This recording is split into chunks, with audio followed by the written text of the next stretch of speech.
Welcome to Side by Side, a podcast where I, Robert Kuang, take you inside conversations with artists, creatives, healers, and warriors taking the charge in their transformational story.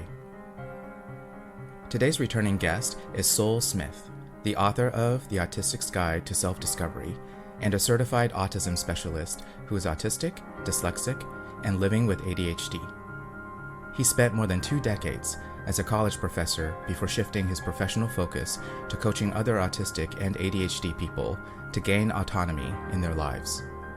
Sol's speaking skills have earned him a following of hundreds of thousands on TikTok and led to educational seminars about neurodiversity with corporations around the world. In this conversation, we dive inside the different paths for diagnosis, the scientific and social factors that impact allistic and autistic people, and different roadmaps towards self-acceptance, fulfillment, and community. You can find more side-by-side episodes at sidebysidepodcast.podbean.com.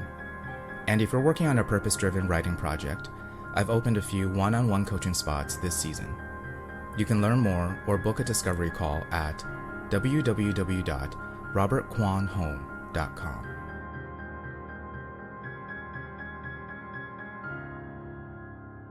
Okay, so I have another returning guest on Side by Side. It was such a pleasure to connect with you the first time on my podcast, and you were just so generous and willing to say yes and to speak on this topic. And then, I'm not sure how long later, you have your book, your next book, The Autistic's Guide to Self-Discovery. So welcome back, Sol Smith. Hi, thank you so much for having me again. It's great. So congrats on your book that's going to be coming out in a couple of weeks here. How was the process overall getting this book started, and what's been the journey so far for you? Gosh, it's been really great. I have been, doing a lot of coaching with autistics and ADHD folk and lots of presence on social media. And somebody reached out to me who works at the San Francisco Writers Conference. She said, "Hey, I really think that you ought to come up here. I think you should come to the Writers Conference." And I was like, "Oh gosh, I really should. But it's been a while since I've been to a Writers Conference and I don't have anything ready." And she goes, "No, I really think you should." And so I was like, okay. It just seemed like a sign that why not? Mm-hmm. So I registered for the conference. I got up there. And I hadn't been there for years, and I have a background in writing. Yeah, I met with a couple agents and publishers, and they just jumped right on the project. I wrote up a really brief proposal on the way up there. I made a mind map of what I would like to talk about in a book, just sort of a roadmap for what people can expect in their journey once they realize they're autistic. And they just kind of jumped on it. It was a really rewarding process. It was very exciting. Yeah, I don't think people are aware that, first of all, some people may not be aware there are writing conferences and writer conferences. Yeah. Okay, yeah. Good point. And secondly, I love that, when I think of those, it's a chance for people to connect and share their work and everything. But you went there also just specifically to network and with something in mind as far as like a pitch, and that something tangible really happened from that. I just want to reiterate that for the people who are feeling a little doom and gloom, I suppose. Yeah, no, that's a good point. Yeah, writers' conferences, usually you have authors, you have agents, you have publishers, and they get together and talk about the industry, the state of the industry, different trends, talk about writing process. And it's a nice, overall, very positive experiences. And you have authors from every level of career there. Usually people have a pitch in mind. They have something that somebody they've picked out who's going to be there that they want to talk to. They arrange these meetings between you and agent or publisher. And, in the past when I've done it, you get positive feedback. Everybody's very nice. But this time I had this big TikTok following and I had a really cohesive message. Just everything kind of fell into place and it just felt really good. And I think this topic about autism and neurodivergence is more important than ever. And yet I understand it's kind of more, the stakes are higher in some ways for people. Right. Yeah, I'm curious how you're navigating the conversation as you're writing this book, but also seeing things maybe rapidly change around you, but also some things maybe you saw coming. I'm curious how you're navigating like 2025 specifically with this topic. Yeah. Overall, one thing that's really encouraging is the much better vocabulary we have for understanding ourselves now Yeah. than we used to have, right? Like overall, this is the case. You still have people who are undereducated about autism, but I'm talking to people in their 20s, in their Yeah. teens, who understand their neurodivergence in a way that, gosh, I wish I did at their age. You know, I know. it would have been so great. And you know, and that's not even to mention the vocabulary we have for sexuality and gender identity, all these other ways that we understand ourselves better and have been allowed to be introspective in ways that we weren't in the 80s and 90s when I was growing up, right? That's very exciting stuff. Then we get to 2025, and at the end of this, somewhat troubling presidential campaign and the beginning of this somewhat troubling presidential regime.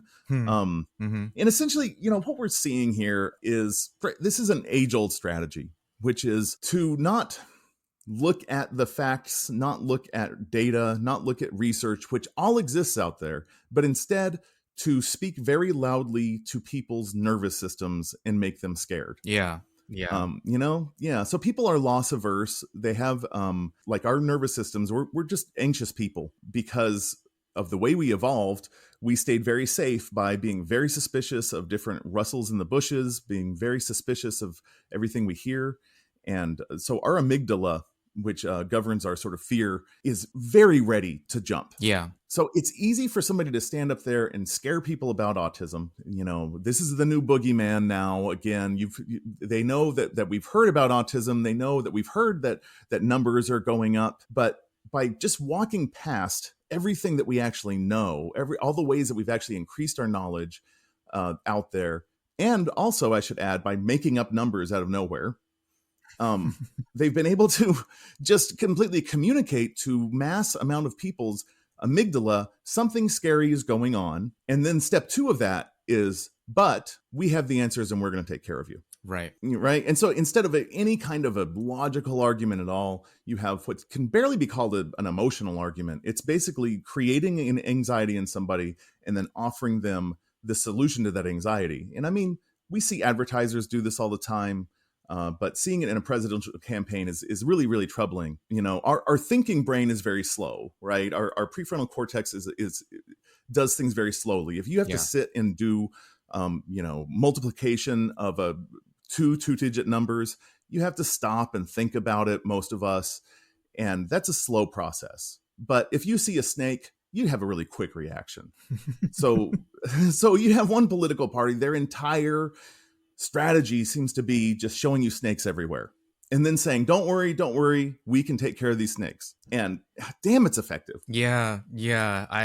This is an interesting conversation, but there are certain pipelines for people with disability that's very prevalent, and they function in the way that's fear-mongered for very specific reason in either direction, at least for the United States, as far as political leanings. But it's right.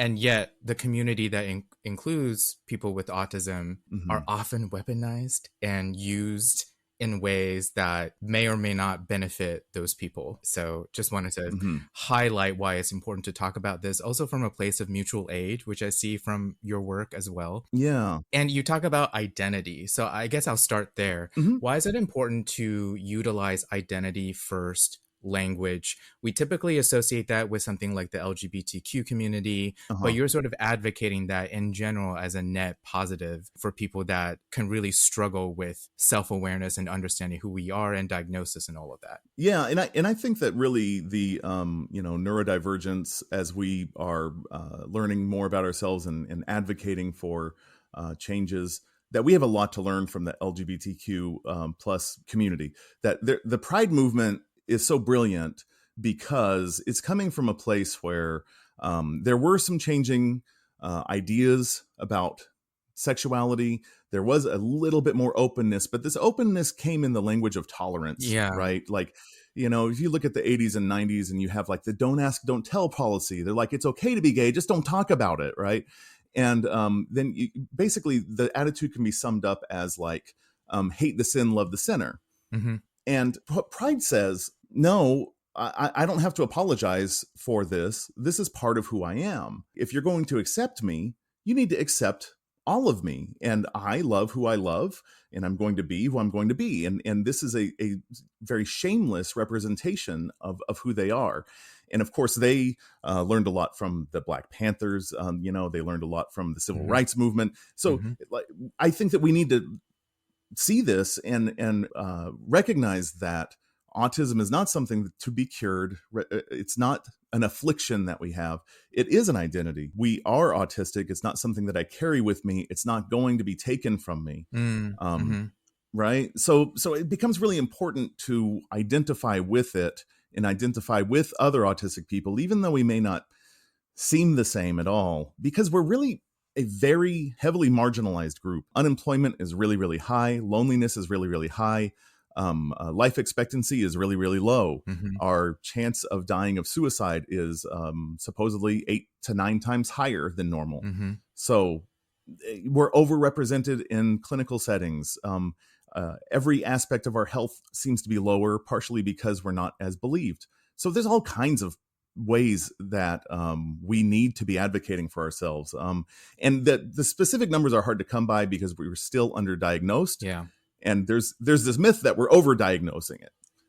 And yet we know, right? Yeah, it's under. Right, and it's underdiagnosed. Yeah. And this is especially problematic for, again, women and minority races, because they present very differently than white dudes do. All of the diagnostic criteria was made out of observing, upper middle class white guys. So it's even harder for them. And we think that it's about 80% of adults who are women or minorities and are autistic are not diagnosed.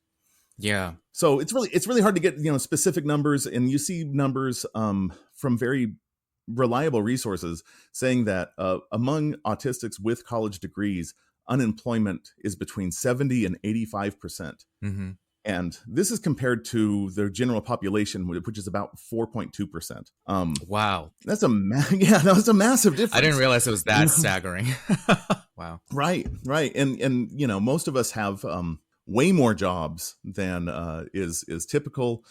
We can't really rely on it as much. We tend to be overeducated and underpaid. Yeah. Just all sorts of things that make it really important for us to start paying attention to this marginalized group. Yeah, and the meaning that we used to make out of all of these statistics and patterns, right? Without a lot of us realizing that this is a huge swath that people are experiencing the very same thing that we were, very early on.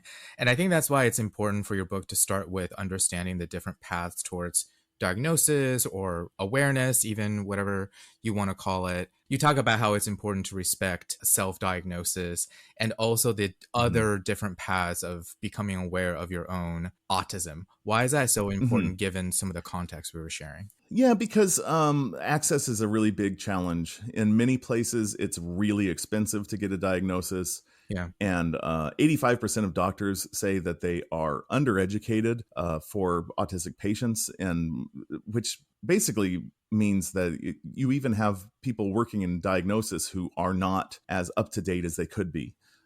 Just for example, when I was seeking a diagnosis for my son, and the doctor was really hedging on this and saying, well, he's making really good eye contact. And I said, okay, he said, I can see why you think you're autistic. You're meeting all of the criteria, but you're making really good eye contact. We don't know that you had trouble with friendships before age 12. And I was like, you cannot build a case on that. And I said, look, I said, you're going to say that he's making good eye contact. You just said that his IQ is higher than yours. I said, you think he can't figure out how to fake eye contact? I mean, come on. He's gotten by this far. And I said, not only that, I said, he's trans male. That means he's 800% more likely to be autistic than cisgendered male. And the guy says, I don't know that that's true. And I said, how do you not know that's true? That's what the statistics say. And, so here we have a diagnostic clinician who did not know that was the case. And I just find that really frustrating. So we do need to respect the fact that we can learn a lot about ourselves, and that doctors are exposed to us for 45 minutes, maybe a couple hours. It's under the most controlled of imaginable conditions. They're great conditions for masking. It's not a reciprocal relationship. They only have to talk to you. You don't have to ask them about them. The like it's very easy to fake eye contact in a single room. I'm having trouble making eye contact over a computer. Well, and you know you're being assessed. Right. And you know you're being assessed. Right. You know you're being judged. All the attention's on you. Yeah, yeah, no, it's Yeah. I often struggle with this, and I've messaged you here and there about my experience. It was Mhm. like, well, it was either being like, I'll punt this down the line or pay $3,500 with health Right. insurance, right, for a comprehensive Right. assessment, or the alternative was like $300 for like a 1 hour assessment, but I don't want to put myself through that just for a possibly. And Right. and there were all kinds of things that was coming up, and I was like, mostly I just wanted to see if the care that is aimed towards people with autism would support me. But I Right.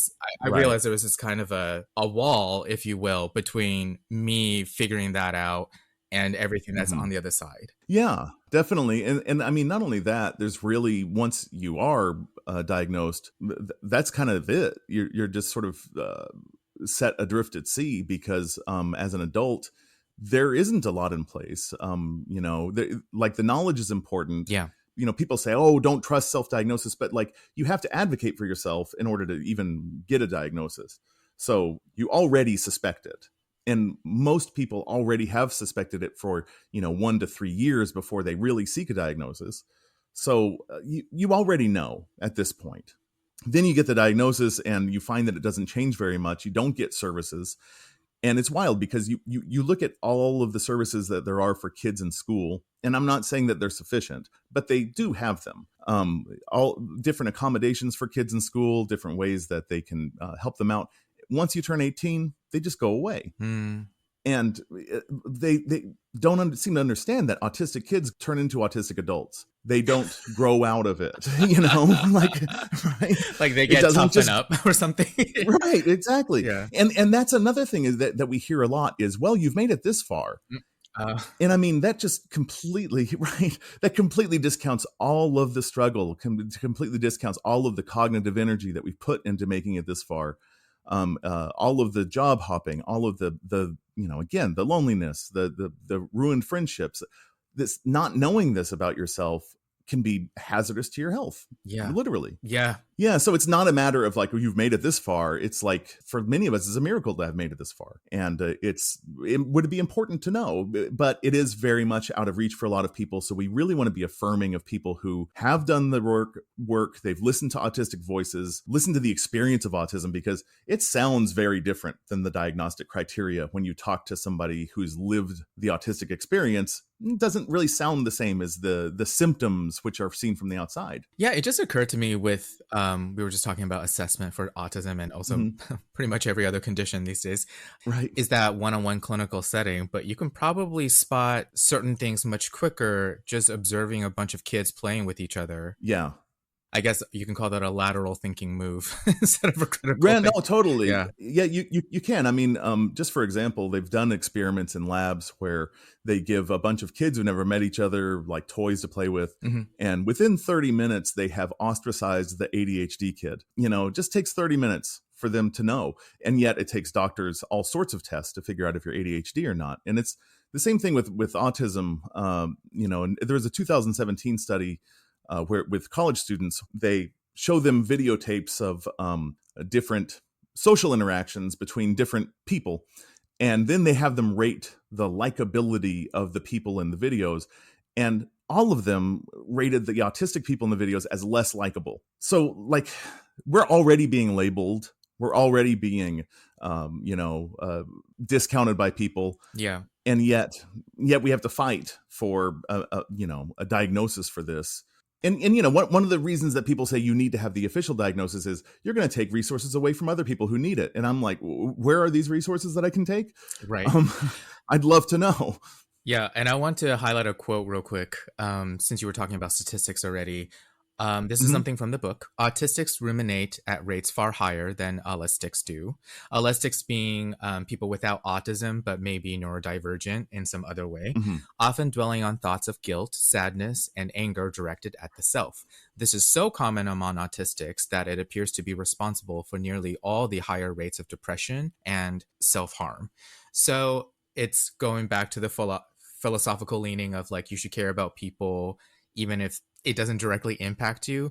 But there's Right. so much that's impacting autistic people's lives that, I wish we could bridge the gap between those who maybe just can't understand the intensity of that experience and just provide greater community and support, which I think your book really emphasizes. Yeah, definitely. And that's, yeah, the philosophical question, should we care about people who don't affect you? Wild that we have to talk about that I in know. this day and age. You know? But I go back to that as like, how can you Yeah. not care about this? And one of the Right. primary things is like, oh, it's because it's not currently impacting you directly enough. Yeah, and it's I this is a problem of capitalism. Really, the values that capitalism put in you are very selfish. I hate to go off on the tangent. It's just essentially when you look at the American dream as it stands, is essentially to be so successful that the world's problems don't affect you.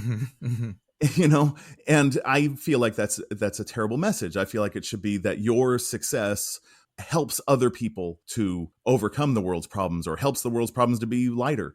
But that's, maybe I watched too much Star Trek. But yeah, so we do have these cultural values that are a little bit askew, and I think that really helps demonstrate that this is a social disability. There's nothing wrong with autistic people besides the way that they don't fit into the society, the values, and the way we're treated. So Yeah.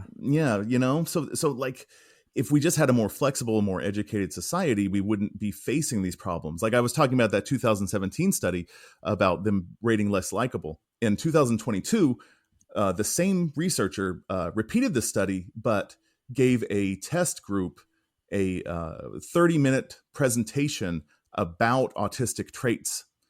And then they found that this completely moderated the results, and they did not find the autistic people less likable. So once you increase the education, it does challenge people's like instinctive beliefs. Yeah. People do change, and we just don't have it there. Like we just don't have it in place. And instead, we're faced with this massive challenge of just existing.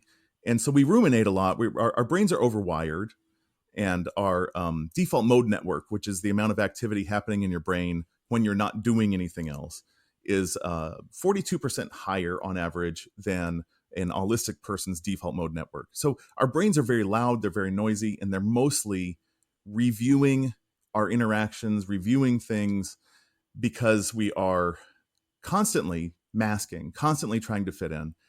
And instead of this being an instinctive process, it's a very cognitive process. So we're reviewing, criticizing ourselves, and this just leads to a lot of rejection sensitivity. It leads to a lot of depression, self-harm, unhealthy coping mechanisms like, chemical dependencies, eating disorders, all these different ways to manage this surplus of anxiety and shame. Yeah. And sensory issues as well, right? It's not just, it's like Right. both pathological, cognitive, but also just very physical as well, Yes. depending on, your Yeah. particular experience. And it's a lot. And I never placed, my eating habits and my usage of cannabis to like anything around neurodivergence. It was always like a lot of like shame, or otherwise I just didn't care about it. But I never realized it was out of like exhaustion from masking without realizing I was Yeah. masking. And I will say that it gave me a lot more like compassion on the topic of addiction, because like I was like, oh, a lot of people are dealing with like extreme levels of fatigue for reasons they're not even aware of. Right. No, totally. And that's, one reason why a lot of us have made it so far without recognizing that we're autistic is there are a lot of dots to connect. Like you don't recognize something like that. I didn't recognize my eating disorder was connected to the fact that I can't stand the seams on my socks, and is connected to the fact that I can't touch chalkboards, which is connected to the fact that I have trouble with friendships. Those things don't seem like they would be connected. Right. But here they are. They're all connected by our nervous system. Especially through critical thinking of like, oh, Exactly. if you're Yeah. eating, like, you're trying to figure it out through critical thinking, and oftentimes it's confusing. Yeah. Yeah, totally. You go down these singular paths, and they don't lead to each other. So it becomes really hard to connect all these dots, and then once you start putting it all together, it's like this web work of information, and it's it's really addictive. to sit and unpack your life. It really is. I remember a Buddhist meditation teacher said that one of his things is studying can be a little bit addictive for him, Yeah. and you just gotta acknowledge it, honor it. We're all human.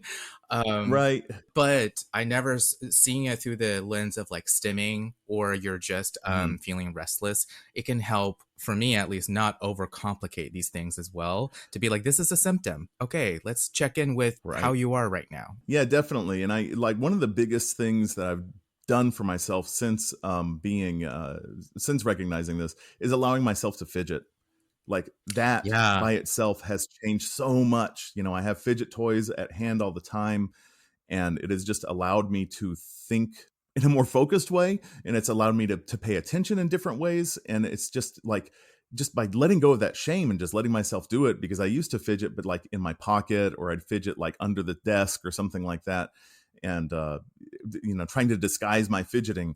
But it really helps you pay attention. It really does. And just allowing yourself to do that, it's been a game changer. I collect fidget toys now. I've gotten pretty decent at solving a Rubik's Cube.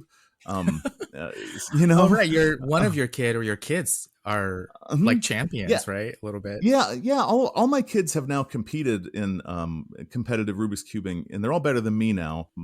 My third kid, she's 16. She can solve in 6 seconds, and has gotten really good. She's in the top 100 in a couple different events, and yeah, she's going to the World Championships in a couple months. So it's really exciting. It's a great sport. Tons of neurodivergence there. It's just a really wholesome sport. It's yeah, I recommend it. And yeah, the sort of like monotropic focus that she has on cubing is amazing. She'll spend at least 2 hours a day doing this, and it's very much a stim for her. To just be able to do this. She writes down her times. She gets her average of 100. Mhm. Then she does another average of 100, and with all the different cubes, and it's beautiful. Yeah, I find a little bit of that comes out as a plant person. If you're like a Uh collecting huh. plants, you make a Yeah. schedule. It's soothing. A lot of people relate to it that way, but everyone has something. My partner loves to knit and crochet. Uh huh. Yeah, it's just a thing. That's a great one. I'm really jealous of that, because anytime you're creating something, I always think, God, that's a good stem. I've seen people knit or crochet in like faculty meetings, and I've been like, that's a good one, because you're fidgeting, but you're creating something, and somehow it's a little bit more socially acceptable because there's productivity associated with it.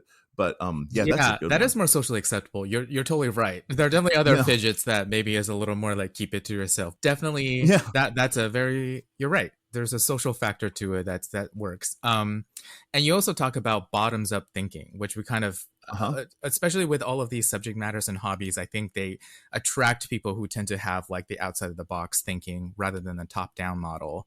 And Uh you huh. say it is hard to detect bottom up thinking within ourselves, but for me, it is the most distinguishing aspect of being autistic. My Hmm. comment and reflection that came up was that I find this can make autistic people particularly good at paradoxes, meaning they can sort of deconstruct themselves or Hmm. situations and problems better than other people, but without sacrificing their authenticity. Which sounds very abstract, but I don't know if that Yes. resonates. Yeah.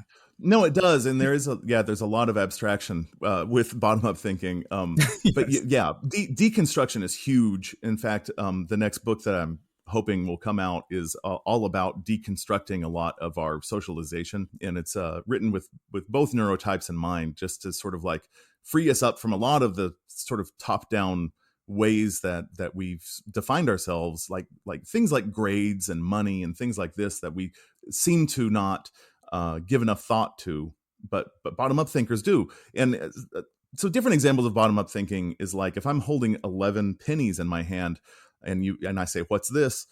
Some people might say that's 11 cents. But to me, like I see 11 different objects. They're all made in different years. They're made out of different material. They've had different like lifespans. They've gone through different pockets. They've been used a different number of times. Like even though they have this sort of set value, some of them might be actually more valuable than others because they've come from different mints at different times. And I have one penny that I found that's from 1869, and it's worth $11, which is a lot for a penny. But I can also just go use it as a penny somewhere. And so these objects are not really just identical copies of each other, but top-down thinking creates this shortcut so that they are. Mm-hmm. The best example that I thought of, and I thought of this after I wrote the book, and when I was recording the audiobook, I begged my publisher. I said, "Can I please add this page?" And she wouldn't let me. But I, it's a great example that came from teaching. Is I used to teach about media literacy. So what we would do is analyze print advertisements, and in order to get students to try and look at the different levels of meaning in a print advertisement, I had them look at three things.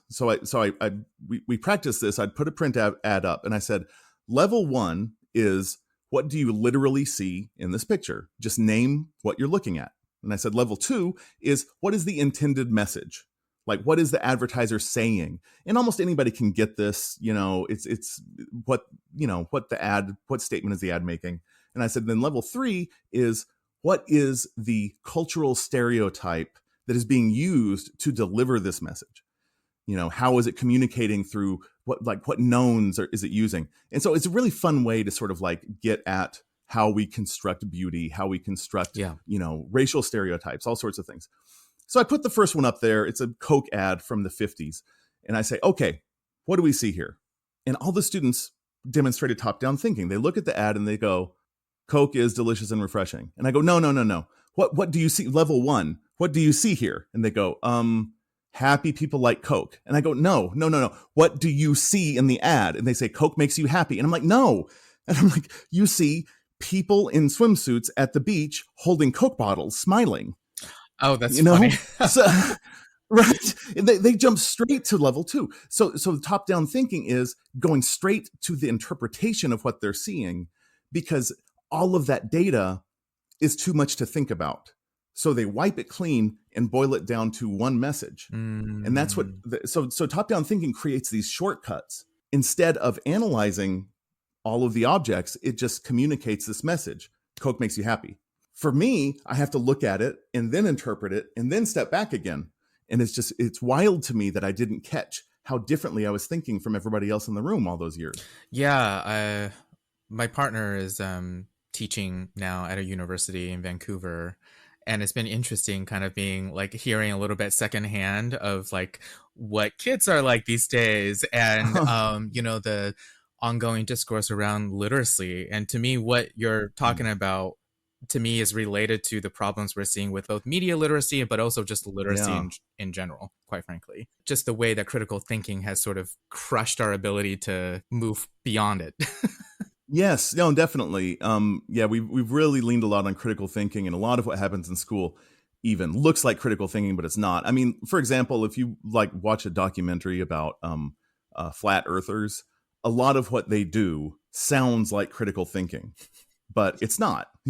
Like they're presenting evidence, they're making a case, but it's all wrong. Correct. But their brain feels like they're knocking pins over it, so it feels like critical thinking, but it's really not. And school does that a lot, where basically you come up with an argument. Now do your research to support your argument. That's not really critical thinking. You're conclusion shopping. You're looking for who agrees with you and supporting your argument. and right. And so that's kind of like our political discourse gets us there. And, because we're trying to work fast, we're trying to show outcomes instead of looking at the process. And I find all that stuff very frustrating. Yeah. So I feel like in lots of ways, with the glut of information out there, that information literacy should be the number one thing that we're teaching. Yeah. From just kindergarten on up, is like, how do you responsibly access, analyze, and use information? I feel like we're dropping the ball on that pretty hard. Yeah, the world doesn't make it very easy, especially right now. No, it there's doesn't. for the bottom line, there's just a surge of crap you have to sift through for everyone, and it's having a tangible impact on people's brains and relationships and everything. And I'm like feeling old now, because I'm like, wow, I'm seeing this. And related to this, you're a big advocate of unschooling, and I probably don't know enough about it to make distinctions from like just homeschooling or other alternatives, but you talk about it as where the student is allowed to direct studies based on their intrinsic interests rather than adhering to like a strict curriculum. So can you talk a little bit about why you support that, and what have you seen be generated out of that environment. Yeah, yeah. Unschooling is, yeah, it's a method of homeschooling where you don't have this idea of what kids should know at different ages. And instead, you just make a lot of things available to them. Like if they want a book or they are interested in a certain subject, if they get into something like the Civil War, like, hey, let's take a trip and see some battlefields, and here's a documentary, here's a book. You follow their lead to try and see what it is that they're interested in. From that, the idea is they will eventually cover the things that they need to before they hit a more formal readiness for a formal education. Essentially, most of what you're seeing in lower grades isn't really teaching. It's a lot of student management. And like if you go to a kindergarten or a first grade classroom, bless those teachers' hearts, it's really hard to control 30 first graders. But so most of what's going on that day is like, sit still, put your feet on the ground, hands to yourself, single file line. As far as solid teaching goes, it's really not very much. Like, for example, teaching somebody how to read, you don't really need to. Kids can learn how to read by you sitting and reading to them and by answering their questions. But we do this thing where we're drilling them on reading. And I read a great quote once that said, if we started teaching kids, if we started having classes for newborns about how to walk, within 2 years, everybody would think that you couldn't learn how to walk without a class. And that essentially, learning is just a really natural process. It's what we do. And you could just learn basically nothing until you're 11 or 12, and you could catch up within months with everybody else because there really isn't that much that's going on. We have this notion of like what you need to know to go out into the world, as if we are all like these factory pieces that need to be stamped out.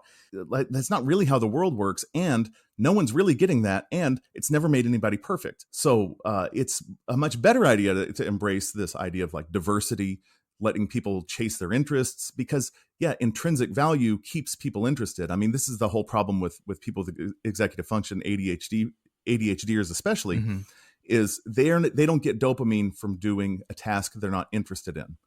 So they seem really inattentive in school. They seem bored in school because they are. So they'll procrastinate a lot and let the cortisol do the work instead of the dopamine do the work. And it's unhealthy. And it is just gives them terrible messages about themselves and everything else. But if you let them do what they're interested in, they would end up forming a much better self-opinion and feel much more accomplished about themselves. My kids, when we moved to homeschooling during the lockdown, everybody was in their synchronous Zoom rooms. So we had 6 people because my wife was in college and I was teaching college. And there was just no way that we could all be doing this at the same time. There wasn't enough space in the house for 6 different Zoom meetings at once, So we pulled the kids out and had them homeschool and basically made available to them the resources that they needed. We gave them outlines of what their class, a 4th grade class might be doing this year, what a 6th grade class might be doing this year, just really general ones, and then like let them loose. And it really worked. Like they worked together. They shared books that were interesting. They got really into different subjects. My son, who's 19, is he's got to be one of the leading authorities on crustaceans in the country. Like he knows so much about crabs. He makes crab art. He makes like just amazing paintings of them. He knows the way that their family trees, how they've evolved, has all of this stuff sketched out and has just this really beautiful appreciation for it.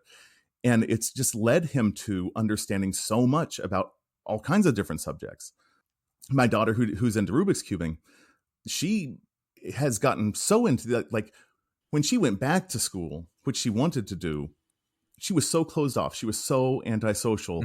She wouldn't let kids at the school look at her face. She wore a mask all day. She wouldn't eat at school. She wouldn't let the teachers say her name. Like just completely shy. Then she watches this documentary about speed cubers and decides that it's her life's mission to meet these 2 guys in this documentary. And she works really hard at this. 6 months later, she's going up against these 2 guys. Then she gets into this whole community, meets other neurodivergent kids who want the best out of each other. And now she's in high school. She's got a 4.9 GPA because she wants to go to a very selective college because they have a great cubing club. Like she's made this the center of her world. And it's really put her on this very social track and this very academic track. And it's just been because we've really stayed out of her way. And instead of saying, wow, don't waste your time on cubing, we were like, yes, you want to go to a competition? We'll make it happen. You want to do this? We'll make it happen. Right, And right. by just trying to embrace what they want to do as much as we can, it's led them to really excel at the things that they love, instead of, made them be like, oh, well, what I like isn't important. What's important is this stuff. Yeah. Which is just a totally different relationship with school. Yeah. And like you said, this would have been, if it had been a different interest, it would have been the same thing. It's not necessarily Right. about what they chose, but it was about the level of motivation, meaning, and engagement, right? And Right. out of that came a lot of benefits for her, but also just, in life in general. For example, education, like you're saying, but they were just like Yeah. benefits that came along with her pursuit. Yeah. And Yeah. I Yeah. love that. Yeah, yeah, and I think that we just kind of forget this, that we get so caught up in, these are the things you're supposed to know, you're supposed to get an A, that it alienates us from the process. We assume that everybody learns in the same way, and just we all get this terrible message about ourselves, and it stops us from believing in ourselves. And instead of just sort of embracing what somebody is interested in and making them feel like they're empowered, they can make their choices. And most of the time they're going to make good choices. And if they're not going to make good choices, how is that any worse than forcing them to make good choices? Yeah, as long as you're keeping them safe, obviously. Right. And you kind of, to go back on your point about the positive impact as far as like socialization with your child and everything. I mean, you highlight this in the book, but the importance of friendship, I think, is so key for people with neurodivergence and autism, because like you say, it can be easy at times to become very codependent. But I think just socialization when you're on the spectrum of any kind can become key to your personal transformation, and it's just like everybody needs friends. Neurotypical people need friends too, but it's just like so vital. There's something about that connection that is so key in its meaning. Yeah, yeah. And I think, different people have different social needs, but a lot of times, the autistics will end up being a lot lonelier, because we form friendships in different ways and can feel like an outcast and stop trying a lot of times. And neurotypicals, to not get too sciencey about it, one of the major differences is just that we don't socialize into our roles the same way that a neurotypical does. Right. They identify with the role that they're playing in life, if that makes sense. And they are in rhythm with themselves. Okay, dang, how do I get into this? Essentially, they make friendships by being in close proximity to each other for extended periods of time. And that's kind of enough. They fall into rhythm with each other. Like small talk is a good example. They two people meeting each other and talking about things that are low risk. You're making general observations about your immediate surroundings, so no one's going to be wrong. And basically, it's like passing a ball back and forth and not trying to beat the other person, but trying to just get a rally going. And so by doing this, they kind of get into a rhythm together, and they get comfortable together until they might get deeper and deeper in their conversations next week or the week after. And so there are all these little movements that happen in a friendship that get deeper and more vulnerable over time.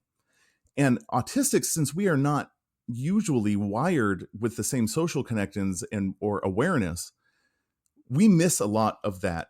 Like, we think of talking as an exchange of information. And if somebody's talking about the fact that it's Monday or that it's sunny, we're like, we know that this is boring. We don't want to talk about small talk, right? Like, there's it's no a reason little on-off switch at times. Yeah.